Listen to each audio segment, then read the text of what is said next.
Hello mga kabarog agsuray. Charot.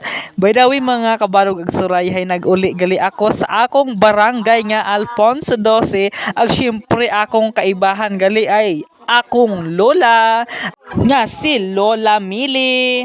Ayan mga ka-idol, ginatanaw ni Lola Mili anang ginatapakan basi kung magkaya imaw ag okay lang do yung ibang kaya. Charot. Ag syempre hindi man ako magpadaog pirmi akong gakaya. Charot.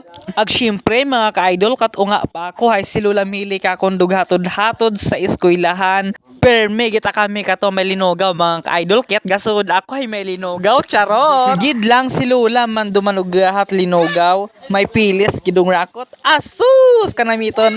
Ag sa eskwelahan kato mga ka-idol ako'y pinakamahipos sa akong classmate pero makarahay ako'y daldalan.